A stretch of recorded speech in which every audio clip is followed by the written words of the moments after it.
Hello everyone, welcome back once again. और आज से हमारा जो क्लास 6 का सेशन है, आज हम लोग स्पेशली एक टॉपिक जो है जिसमें बच्चे अटकते हैं, that is hindering the student. That topic is algebra. आज हम लोग अलजेब्रा के बारे में पढ़ने वाले हैं। मैं आज क्लास 6 के टॉपिक्स को कराऊंगा, जो भी टॉपिक्स इसमें आएंगे, और उससे रिलेटेड अगर कुछ बच जाता है तो अगले वीडियो में अपलोड कर दिया जाएगा। उसके बाद जो नेक्स्ट वीडियो आएगा वो अलजेब्रा का क्लास 7 से रिलेटेड वीडियो आएगा, जो अलजेब्रा के आपके प्लेलिस्ट में मिलेगा और क्लास 6 और क्लास 7 के प्लेलिस्ट में मिलेगा। तो जो बच्चे क्लास 7 में हैं, उनको अलजेब्रा में प्रॉब्लम है, उनके अंडरस्टैंडिंग में प्रॉब्लम है, उनके कंसेप्ट्स में प्रॉब्लम है, या नहीं भी है फिर भी उन्हें रिवीजन करना है, उसके लिए उन्हें वो क्लास 6 वाली वीडियो एक बार जरूर देखनी चाहिए। तो फटाफट शुरू करते हैं, यानी जो ये वाली वीडियो है आप जरूर उसको देखें। तो फटाफट हम लोग शुरू करते हैं। आज अलजेब्रा के बारे में डिस्कस करेंगे। अलजेब्रा, आपने नंबर सिस्टम, आपने आपके even number, odd number, prime number, composite number, सब चीज आपने पढ़ लिया। आपने इंटीजर पढ़ लिया, फ्रैक्शन पढ़ लिया, उसके बाद डेसिमल पढ़ लिया आपने।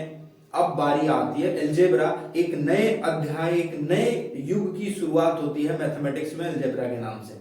बच्चे नाम सुनते ही इससे ना घबराते हैं, और घबराने का कारण क्या है? सिंपल और आसान सा, जहां पे वेरिएबल्स और कॉन्सोनेंट आ जाए, कॉन्सोनेंट कह रहा हूं, कांस्टेंट आ जाए। वेरिएबल सर, वेरिएबल क्या होता है सर, कांस्टेंट क्या होता है? ये सबसे बेस्ट क्वेश्चन होता है बच्चों के बीच मन में कि सर ये वेरिएबल और कांस्टेंट क्या होता है। वेरिएबल और कांस्टेंट, वेरिएबल सिंपल सा देते हैं ए से लेकर के जेड तक के बीच का, यानी A B C D E F G dot dot dot to up to Z. इनमें से कोई सा भी आप अल्फाबेटिकल ऑर्डर उठाते हैं, लेकिन ध्यान रहे आपका वेरिएबल क्या रहता है? स्मॉल लेटर में होता है। ठीक है, ध्यान इस चीज का रखना है। आपको ए से लेकर के जेड के बीच में कोई सा भी आप पिक करोगे, उसमें से स्मॉल लेटर में पिक करोगे। ठीक है, आपने पिक कर लिया। तो वेरिएबल से हम लोग क्या समझते हैं? तो वैल्यू जो है, वैल्यू क्या करता है? वेरी करता है। वैल्यू मतलब उनकी, इसकी जो वैल्यू है, जैसे कि मान लीजिए कि कहीं पे ए जो है 5 हो गया और कहीं पे ए 6 हो गया, तो वैल्यू बदल गई ना। वेरी यानी बदलता है, बदलता है। ठीक है, इसकी वैल्यू क्या हो जाएगी? वेरिएबल्स की वैल्यू जो होती है वो बार बार चेंज होती रहती है, वेरी होता रहता आपका है। अब आते हैं कांस्टेंट में। कांस्टेंट में क्या होता है? इसमें नंबर्स होते हैं 1 2 लेकर के इनफाइनाइट तक, 1 2 3 4 dot dot dot up to infinite अनंत तक। कोई सा भी नंबर उठा लो आप, वो आपके कॉन्सोनेंट में होते हैं, और साथ में जो भी आपके साइन होंगे that is included in it. तो यानी इसमें बेसिकली अगर मैं कहूं तो इंटीजर के बारे में चर्चा किया जाता है। इंटीजर यानी पॉजिटिव नेगेटिव कोई से भी उठा लो, या रैशनल नंबर ले लो। ठीक है, रैशनल नंबर ले लो, मतलब आप कुछ भी ले लो, सब इसके अंदर आते हैं, कांस्टेंट के अंदर आते हैं। जो नंबर्स होंगे वो नंबर, सिर्फ नंबर। ठीक, ये क्या होता है? ये फिक्स्ड होता है, ये फिक्स्ड होता है, इसे बदलता नहीं है। अगर मान लीजिए सपोज करो मैं 2 लिखूं, तो 2 ही है ना पूरे।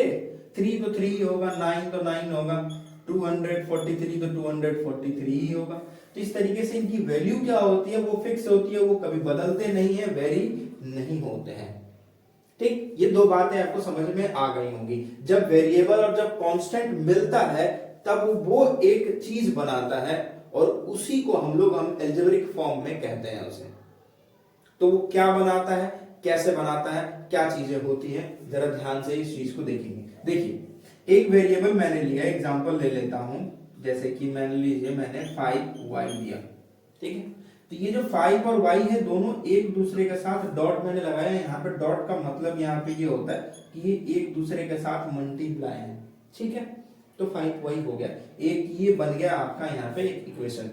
लेकिन वर्ड मैंने इक्वेशन बोला है, तो इक्वेशन तब तक कंप्लीट नहीं होगा जब तक वहां पे इक्वल टू ना आ जाए, और इधर कोई सा भी नंबर, सपोज करो कि 2 आ गया, तो ये क्या बनता है? It is a equation. तो इक्वेशन में क्या क्या होता है? तो कोई कहेगा सर वेरिएबल होता है, बिल्कुल सही बात है। दूसरा क्या होता है इसमें? सर दूसरा इसमें ना कांस्टेंट होता है, बिल्कुल सही बात है।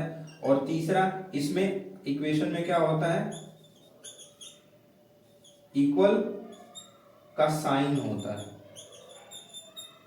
ठीक है, इक्वल टू जो होता है उसका इसमें साइन इंक्लूडेड होता है, तो वो आपका बनाता है एक इक्वेशन। ये सभी मिलकर के एक इक्वेशन बनाते हैं, तो इस चीज को आप ध्यान रखेंगे और इस चीज का आप जो है मतलब क्या बोलते हैं, इस बातों को याद रखेंगे कि इक्वेशन किसे कहते हैं आपका वहां पे, और फिर कैसे। फिर इसी में एक टर्म आता है सॉल्यूशन। देखिए मैंने एक पहला टर्म बताया यहाँ पे, दूसरा कांस्टेंट, और तीसरा मैंने बताया इक्वेशन, और चौथा मैं बता रहा हूं आपको वो है सॉल्यूशन। मैं बता रहा हूं सॉल्यूशन। सॉल्यूशन का यहाँ पे मतलब हो गया हल। अब हल निकालना है हमें, सॉल्यूशन निकालना है किसका, इसका। तो सपोज लिखा हुआ है ये 5y = 2 लिखा हुआ है ये। अब ये देखो यहाँ पे मल्टीप्लाई है, तो मैं y की वैल्यू निकालूंगा, तो y ये मल्टीप्लाई है, इक्वल टू किधर आएगा तो क्या बनता है, डिवाइड बनता है। ये बात याद रखिएगा हमेशा, जब भी मल्टीप्लाई इक्वल टू उधर जाएगा तो वो डिवाइड, और डिवाइड जब भी इधर आएगा तो मल्टीप्लाई बनेगा। इस चीज को आपको याद रखने की आवश्यकता है। इसी से आपको समझ में आएगा कि क्या आपने सही में कुछ चीजें सीखा है या नहीं सीखा है, ठीक। तो यहाँ पे एक इक्वेशन आ गया आपका, ये इक्वेशन था और ये सॉल्यूशन है। तो y की वैल्यू 2/5, जब मैं 2/5 y की वैल्यू इसमें रखूंगा तो इसका आंसर यही आएगा। इससे पता चलता है कि अच्छा इसका ये हल है। एक और क्वेश्चन देख लीजिए, दूसरा 2x + 3 = आप ले लीजिए यहाँ पे 5, 2x + 3 = 5। तो ये पूरा का पूरा क्या है, एक इक्वेशन है, ठीक। इसे हम इक्वेशन कहेंगे। क्यों इक्वेशन कहेंगे, क्योंकि इसमें वेरिएबल भी है, कांस्टेंट भी है, और साथ में इक्वल का भी साइन भी है, ठीक है। इधर जीरो भी हो सकता है, कोई बड़ी बात नहीं है। तो इसको 2x, अब ये 3 को इधर प्लस में इधर आएगा तो क्या बनेगा, माइनस। इस चीज को याद कर लीजिए अभी से कि प्लस में इधर आकर माइनस, तो 5 में से 3 गया तो 2। अब देखो कांस्टेंट और वेरिएबल एक दूसरे के साथ क्या होते हैं, बिल्कुल सही बोला आपने, मल्टीप्लाई होता है। तो 2/2 मल्टीप्लाई इधर आएगा तो क्या बनेगा, डिवाइड। तो 2/2 यानी कट गया, यानी क्या आ गया यहाँ पे x की वैल्यू, x = 1। तो उम्मीद करता हूं कि यहां तक आपको बात जो है समझ में आया होगा। अब कुछ इससे रिलेटेड मैं कुछ क्वेश्चंस आपको कराऊंगा, तो उन क्वेश्चन को भी आपको ध्यान से देखने की आवश्यकता है। चलिए देखते हैं, अब क्वेश्चंस को सॉल्व करते हैं फटाफट और चीजों को समझते हैं कि क्या है कैसे है।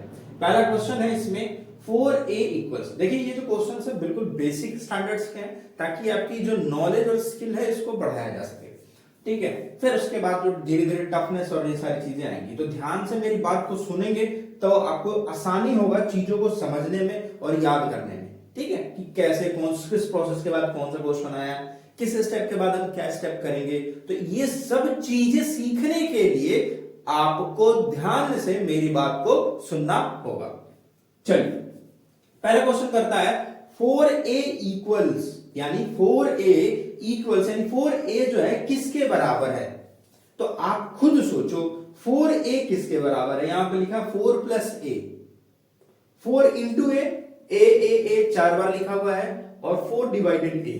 तो सबसे पहले हम इसमें से ऑप्शन हटाते हैं, कौन कौन सा नहीं हो सकता है। देखो 4 + a, तो ये तो 4a नहीं हो सकता है। क्यों नहीं हो सकता है, क्योंकि ये जो 4a है ये एक दूसरे के साथ क्या है, 4 मुझे बताइए आप, 4 है। अभी मैंने जस्ट इससे पहले आपको बताया था कि ये कांस्टेंट और वेरिएबल एक दूसरे के साथ क्या होते हैं।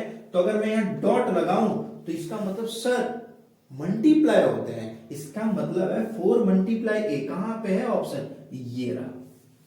तो कभी भी कांस्टेंट और वेरिएबल एक दूसरे के साथ मल्टीप्लाई होते हैं, ये बात आपको याद रखने की आवश्यकता है कि कांस्टेंट और वेरिएबल हमेशा एक दूसरे के साथ मल्टीप्लाई होते हैं। चलिए आते हैं इस क्वेश्चन में, ठीक। इस क्वेश्चन को जरा ध्यान से पढ़ेंगे और सुनेंगे मैं क्या कह रहा हूं। लिखता है 8 more मतलब 8 ज्यादा, ठीक है। मोर देन मतलब 8 ज्यादा किसी से, किससे भाई, 3 time the number of x, ठीक है। 3 time the number and x can be represented as. अच्छा, तो क्वेश्चन में कहता है, फुल स्टॉप है यहां पे, तो बोलता है कि 8 more than 3 टाइम। तो बोलता 8 ज्यादा होगा, लेकिन बोलता 3 टाइम। तो 3 टाइम का यहां पे क्या मतलब होता है, 3 गुना द नंबर। तो नंबर क्या है यहां पे हमारा x। तो हम नंबर का 3 गुना करते हैं, कर दिया हमने, नंबर का 3 गुना किया हमने, ध्यान से देखो, नंबर का 3 गुना किया, 3x हो गया यहाँ पे। अब फिर कहता है कि 8 मोर, तो मतलब कहता है कि आपके पास जो है वो किसी नंबर से 3 गुना होने के बाद भी 8 ज्यादा है, तो इसका मतलब 8 ज्यादा है। बात समझ में आया? फिर से एक बार क्वेश्चन को मैं पढ़ रहा हूं, ध्यान से सुनिएगा। तो बोलता है 8 मोर देन अ, ठीक है, 8 मोर। तो मान लीजिए सपोज कीजिए कि आप एक विद्यार्थी हैं और आपके छोटे भाई बहन या किसी को इसे मेला आ रहा, सपोज करो, सबसे बेस्ट है, मेला आ रहा, आपके पापा ने आपको 10 रुपए दिए या 20 रुपए, कुछ भी आपको एक सर्टेन अमाउंट दिया। जब आप अपने बड़े भाई के पास गए तो वो कह रहा है कि कितना मिला है, तो आपने कहा कि आपको मिला है 10 रुपीस। तो आपके बड़े भाई ने या दीदी ने, कोई भी आपसे कहा कि मुझे जो मिला है वो तुम्हारे अमाउंट का 3 गुना मिला है और उसमें भी 8 ज्यादा है। जो तुम्हें मिला है उसका मैं 3 गुना और उससे भी ज्यादा मुझे मिला है। तो आपके पास है 10 रुपए, तो पहले इसका करो 3 गुना, ठीक, और उसमें भी 8 रुपए ज्यादा मिला है, 8 रुपए ज्यादा मिला है, यानी 30 प्लस 8, कितने रुपए उस आपके भाई को मिला है? 38 रुपीज मिला है। बात समझ में आया? तो यही कह रहा है यहाँ पे कि 3 टाइम अ नंबर, तो जो नंबर गया है उसका 3 टाइम कर लो। 3 टाइम का मतलब हो गया 3 गुना, 3 से मल्टीप्लाई कर देंगे उस नंबर को, कर दिया हमने यहाँ मल्टीप्लाई। बोलता है 8 मोर, 8 मोर बोला तो प्लस करेंगे, अगर लेस बोलता तो माइनस कर दें, ठीक। चलिए, अब ज्यादा एक्सटेंड करेंगे तो आप खामखा के कंफ्यूज हो जाएंगे। अब आते हैं इस क्वेश्चन में। बोलता है which of the following is an equation. देखो वर्ड आ गया क्वेश्चन, बोलता है कि which of the following is an equation, बोलता है इसमें से कौन सा इक्वेशन है, इनमें से कौन सा इक्वेशन है। तो इक्वेशन का मैंने कंडीशन बताया था, तो इक्वेशन का क्या कंडीशन बताया था मैंने? इक्वेशन का कंडीशन बोला था कि उसमें जो है कांस्टेंट होगा, ठीक, मैं एक यहां लिख रहा हूं, कांस्टेंट होगा, दूसरा वेरिएबल होगा और इक्वल टू का साइन लगा हुआ रहेगा, ये वाला साइन लगा रहेगा। तो कौन सा इक्वेशन में जो इसमें है, इसमें वेरिएबल है, कांस्टेंट, इक्वल की साइन नहीं है, इसमें कांस्टेंट भी है, वेरिएबल भी है, कांस्टेंट भी है, वेरिएबल भी और इक्वल भी है, इसका मतलब है हमारा आंसर ये होगा। अब ये देखो कांस्टेंट है, वेरिएबल है, लेकिन लेस है, इसका कोई लेना देना हमारा ऐसे नहीं है, इसमें तो कुछ इक्वल टू की साइन ही नहीं है, तो इससे भी लेना देना नहीं है। तो हमारा 3 कंडीशन सेटिस्फाई होना चाहिए, कांस्टेंट, वेरिएबल और इक्वल टू का साइन होना चाहिए, तभी वो क्वेश्चन, तभी वो चीज क्या होता है, इक्वेशन होता है। चलिए अब अगला देखते हैं यहाँ पे 9x minus 7 equal to 0, 9x minus 7 या 9x ग्रेटर देन 7 और 9x, तो बोलता कांस्टेंट होगा, हाँ है, वेरिएबल है, फिर उसके बाद बोलता है इक्वल टू की साइन किसमें है, हाँ सर यहां है इक्वल टू की साइन, ठीक, बात समझ में आया? जिस क्वेश्चन में इक्वल की साइन होगी वही क्या होगा, आपका इक्वेशन होगा। और कोई भी आपसे पूछे कि इक्वेशन क्या होगा, तो आप सिंपल से कहना कि जिसमें कांस्टेंट हो, इन विच देयर इज आपका constant, variable and equal to, constant, variable and equal to, अगर ये होगा तभी वो क्या है, आपका इक्वेशन। चलिए अब आगे आते हैं इन क्वेश्चंस में। तो बोलता है 13 subtracted from thrice of a number, क्या होता है इसका मतलब? बोलता है कि 13 को सब्ट्रैक्ट करना है, क्या बोलता है 13 subtracted from thrice a number. तो बोलता है 13 सब्ट्रैक्टेड का मतलब होता है 13 आपने निकाल लिया किसी नंबर में से। तो सपोज करो कोई नंबर होगा, ठीक है, एक डब्बा बना लेते हैं, ये नंबर है, इसमें से तुमने 13 क्या कर लिया, निकाल लिया बाहर, निकाल कर रख लिया अपने पास। अब बोलता है कि फ्रॉम का मतलब हमेशा से होता है, और से का मतलब होता है कि ये वाला नंबर हमेशा आगे आएगा, ये वाला पीछे, ठीक। तो थ्राइस अ नंबर, तो नंबर कोई मान लो, सपोज करो क्या मानोगे नंबर, अब यहाँ पे, तो अब नंबर यहाँ पे मान लो तुम x, ठीक है, नंबर मानो x, let number be x, ठीक है, यहां पे नंबर हमने मान लिया x। अब जब नंबर हमने x मान लिया तो बोलता थ्राइस ऑफ अ नंबर, तो थ्राइस ऑफ अ नंबर का मतलब हो गया 3x, और उसमें से तुमने कितना सब्ट्रैक्ट किया है, 30, ये आपका बन गया स्टेटमेंट। नंबर माना x, तो थ्राइस आ नंबर, तो नंबर का थ्राइस किया आपने, थ्राइस, और उसमें से 13 निकाल दिया बाहर। क्लियर? चलिए आगे चलते हैं क्वेश्चन। ये बड़ा ही मजेदार क्वेश्चन है, बच्चे अक्सर इस क्वेश्चन को देख के ऐसे घबराते हैं कि लगता है कि पता नहीं क्या तूफान आ गया है। ठीक है, साइक्लोन आ गया है। ठीक है, चलिए मेगा एज, मेगा है उसकी एज जो है ईयर में बोल रहा है, साल में, इन ईयर इज 2 मोर देन, बोलता है कि 2 ज्यादा है, देखो स्टेटमेंट देखो, 2 मोर देन, 2 ज्यादा है 5 टाइम हर डॉटर एज। तो जो उसकी बेटी का एज है ना, हर डॉटर एज बोला, जो उसकी बेटी का एज है, तो पहले बेटी का एज मान रहे हैं यहां पे, तो लेट डॉटर एज क्या मान लिया, एक्स ईयर। ठीक है, ये वाई मान लो, जेड मान लो, पी मान लो, सी मान लो, जो आपको मानना है मान लो, वाई मान लेते हैं।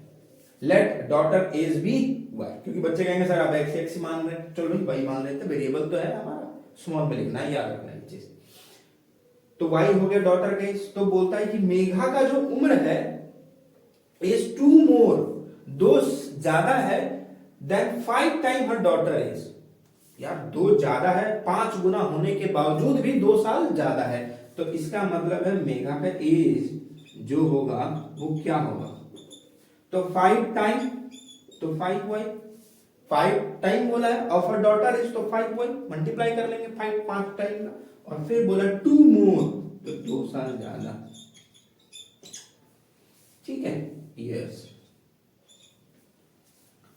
बात समझ में आ पाया कि मेगा के एज हमने डॉटर के एज मान लिया वाई ईयर है, तो बोलता क्वेश्चन में देन 5 टाइम डॉटर एज, तो 5 गुना बोला था, 5 गुना ये हो गया, अब उसके बाद बोला 2 मोर, अच्छा 2 साल ज्यादा, 5 गुना होने के बाद 2 साल ज्यादा। तो ये क्वेश्चंस आपके इस तरीके से बनाए जाते हैं, और यही से रिलेटेड क्वेश्चन आपको क्लास 7th में, 8th में, 9th में और 10th में मिलते हैं, जहां पे बच्चे आते हैं कहते हैं काश पढ़ लिया होता हमने क्लास 6, काश हमने अलजेब्रा पढ़ लिया था। तो भाई साहब मैं आपको बता दूं, रॉय ट्यूटोरियल का सिंपल और आसान सा मोटो है, काश शब्द तो जीवन में लाना ही नहीं है। काश हमने ये कर लिया होता, काश हमने वो कर लिया होता, काश से कुछ नहीं होता भाई, करना है तो अभी करना है, लगो, करो, पढ़ो और आगे बढ़ो। उसके लिए रॉय ट्यूटोरियल आपके साथ खड़ा है, आपके लिए खड़ा है। आपको जो टॉपिक नहीं आ रहा है आप YouTube चैनल पर कमेंट करें, आप कोऑर्डिनेट करिए मेरे से, और फिर मैं आपको हो सकता है तो एक प्रॉपर में वीडियो से रिलेटेड बना के दे दूं, या मैं आपको अपना नंबर दे दूं, वहां से मैं आपको कोऑर्डिनेट करके उन टॉपिक्स को समझा सकता हूं। तो ये भी सेवा देने का इस संस्था में कैपेबिलिटी है। तो आप पढ़िए, मन लगाइए, आगे बढ़िए, और तब तक आप अपना और अपने माता पिता का और अपने देश का ख्याल रखें। मिलते हैं अगले वीडियो में।